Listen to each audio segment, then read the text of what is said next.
Fala aí pessoal, sejam todos muito bem-vindos, eu sou o professor Rafael Barbosa e como eu sempre faço antes de começar aqui os meus vídeos, desce o player aqui embaixo, clica no botãozinho de se inscrever, ativa o sininho para receber todas as notificações e não esquece, claro, de nos seguir aí em todas as redes sociais. Então, antes de mais nada, eu queria dizer para vocês que essa maratona nossa de Química, ela está disponível aqui no canal em uma playlist em Química para o Enem. Então, sempre antes de todo o tema de aula, eu coloco qual área da química a gente está abordando. Então, por exemplo, essa aula hoje que a gente vai falar sobre inox, nós temos aí a tag antes de Química Geral. Então, se você puder e quiser, divulgue esses vídeos para seus colegas, tá? Manda o link para eles, é de graça, não vai custar nada para você.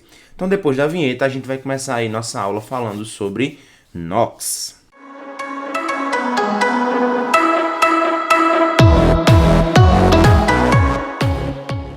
Pois bem, galera, chegando aqui no nosso quadro, é interessante que antes de você saber como calcular o NOx, é interessante você saber o que significa esse valor, né? O que é que quer dizer o NOx? O NOx, pessoal, é um número de oxidação. Na verdade, ele vai indicar a carga elétrica real ou aparente de um determinado átomo. Por que muitas vezes a gente fala de carga elétrica real ou carga elétrica aparente? A carga elétrica real, todo átomo, na verdade, que tem uma carga elétrica, é porque essa carga elétrica está diretamente ligada ou à perca de elétrons, né, ou ao ganho de elétrons. E existem átomos que realmente ganham esses elétrons e existem átomos que realmente perdem esses elétrons. E aí, quando um átomo ele realmente ganha e realmente perde, a gente diz que é uma carga elétrica real. Isso geralmente acontece nas ligações iônicas, né? E quando você tem um átomo que tem carga elétrica aparente, é porque entre dois átomos às vezes existe uma diferença muito grande de eletronegatividade. E essa eletronegatividade automaticamente gera uma carga elétrica aparente. Então, só para vocês lembrarem o que é uma eletronegatividade, a eletronegatividade é a capacidade que um átomo tem de atrair elétrons. E aí a gente lembra que na tabela periódica o elemento que tem a maior eletronegatividade é o flúor, tá? É bom lembrar para vocês que a eletronegatividade ela não está completamente direcionada ao tamanho do átomo, e sim a uma característica intrínseca dele. Por quê? Porque, por exemplo, o flúor é um átomo pequenininho, mas mesmo assim ele possui uma grande eletronegatividade, beleza? Dito isso, a gente vai entender, eu vou separar para vocês aqui as regras para determinação de NOx. Não é nada muito estrambólico, nada demais. É muito raro os vestibulares cobrarem de vocês especificamente as regras para determinação de NOx, mas é interessante que vocês saibam que essas determinações, essas regras, elas são importantes para que você, a partir delas, consiga entender outros contextos onde o NOx ele é exigido, tudo bem? Então, primeira regra e não menos importante, o NOx de qualquer elemento isolado ou substância simples, ele vale zero. Então, sódio 0, cloro 0, ferro 0, H2 0, O2 0. Então, toda substância simples ou átomo que não possui carga elétrica, o NOx dele é zero.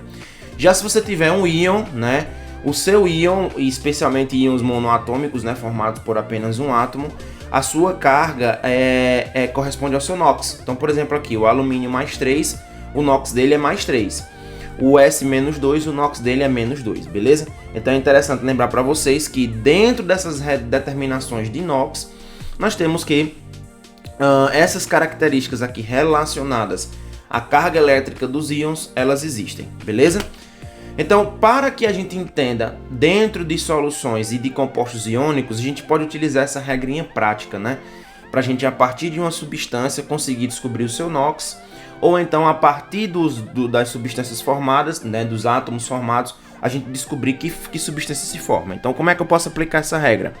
Imagina só que eu tenho aqui, ó, o Ca2+, e o fósforo -3. Se eu quiser saber qual é a substância que se forma entre eles, a carga do fósforo vira o número de átomos de cálcio e a carga do cálcio vira o número de átomos de fósforo. Então eu tenho Ca3P2, ok?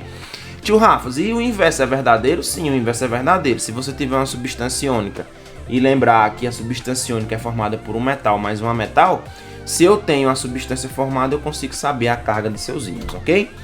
Terceira regra e não menos importante, existem átomos que têm NOx fixos, como é o caso dos metais alcalinos, que estão no grupo 1, e dos alcalinos terrosos, que estão no grupo 2. Tanto os metais alcalinos quanto os alcalinos terrosos têm NOx fixo, os alcalinos NOx mais 1 e os alcalinos terrosos NOx mais 2. Lembrando para vocês que se eles apresentam um NOx positivo é porque eles têm perda de elétrons, então eles formam cátions. Então cátions representam a perda de elétrons, ok? Quarta regra, os halogênios, né, do grupo 17 e os calcogênios do grupo 16 são substâncias compostas que vão ter a característica aliás, são átomos que vão ter a característica de também ter NOx fixos, né? Então os halogênios NOx-1, enquanto os calcogênios NOx-2. Lembrando, NOx negativo, eles ganham elétrons, têm maior eletronegatividade, ok? Uma característica. Só que existem algumas exceções, e eu sempre recomendo para os meus alunos que eles vejam as exceções, porque tudo que não tiver nas exceções é regra, tá? Então, por exemplo, o enxofre na pirita, embora ele esteja à direita da fórmula, né, sendo aí um ametal, nesse caso o NOx dele, ao invés de valer -2, vale -1. E essa é a grande questão. Existem muitas exceções relacionadas a NOx que você precisa lembrar delas, tá bom? Quinta regra, além dos grupos 1 e 2 da tabela e outros halogênios, existem elementos que também têm carga fixa. Por exemplo, o flúor -1, a prata +1, zinco e cádmio +2 e o alumínio +3. Isso é super importante, até para a gente utilizar essa detecção aí para calcular o NOx de determinadas moléculas que nós não conhecemos, né? Dentro de substâncias que nós não conhecemos. Sexta regra, o NOx do hidrogênio na maioria dos compostos ali é +1, exceto nos hidretos, tá? Nos hidretos o valor é -1. E o que é um hidreto, tio Rafas? Os hidretos é quando o meu hidrogênio está associado a um metal alcalino. Então o hidrogênio ligado a um metal, certo? Ele forma um hidreto. Nessas condições, o NOx do hidrogênio, ao invés de ser +1, passa a ser -1.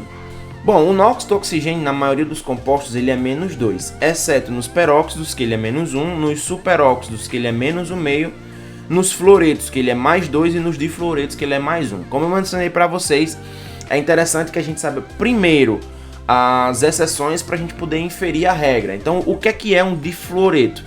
É quando a proporção entre oxigênio e flúor é 1:1. Então, nesse caso, nós temos um difluoreto. O que é um fluoreto? É quando a proporção do flúor para o oxigênio é de 2:1. Então, ele é um fluoreto, tá? O que é um superóxido? Um superóxido é quando a proporção do oxigênio para um metal é de 2:1. E o que é um peróxido? É quando a proporção do oxigênio em relação ao metal ou hidrogênio ele é de 1:1. Então, se você consegue compreender essas regras de NOx para o oxigênio, você consegue perceber que todas elas são inferidas para todos os outros, no caso aí para as exceções.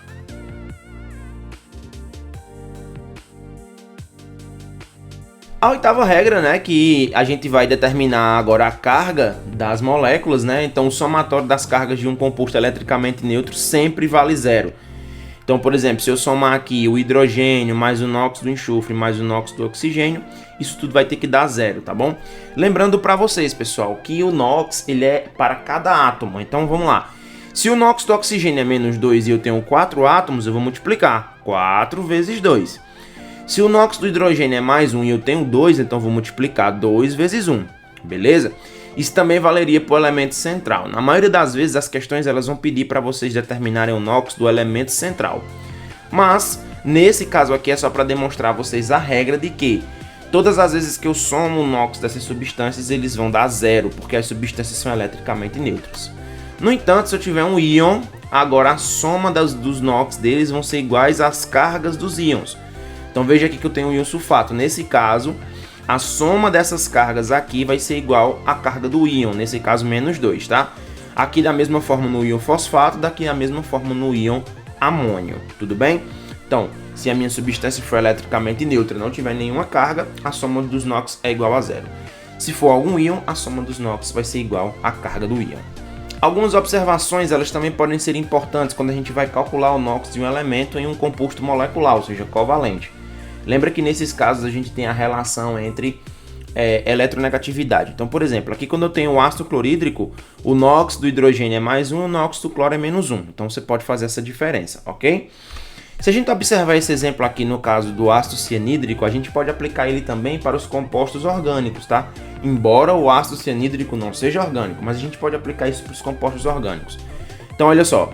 Se a gente tiver aqui a carga do nitrogênio menos 3, a carga do hidrogênio mais 1, então para que haja o balanço de cargas e essa carga molecular que seja 0, o NOx do carbono neste caso vai ter que ser mais 2, tá bom? Então você pode também calcular o NOx de substâncias orgânicas utilizando esse princípio, tudo bem? Bom, gente, era isso. Eu agradeço muito vocês terem ficado comigo nessa aula. Não esquece de acompanhar todas as nossas redes sociais. Não esquece de acompanhar também o nosso Instagram. Eu também dou muita dica lá, além de você poder acompanhar muita coisa que acontece no meu dia a dia, tudo bem? Aqui na descrição desse vídeo eu vou deixar também o link do canal Biolodúvidas, onde você pode se inscrever para tirar todas as suas dúvidas de biologia. Nós também estamos com um curso, tá? Um curso muito bacana de biologia em 30 dias, tá bom? Eu também vou deixar o link aqui na descrição para que você possa entrar lá no nosso grupo do WhatsApp para poder ter todas as informações relacionadas a esse curso, tá certo? Um beijo e um queijo, até a próxima, se Deus quiser.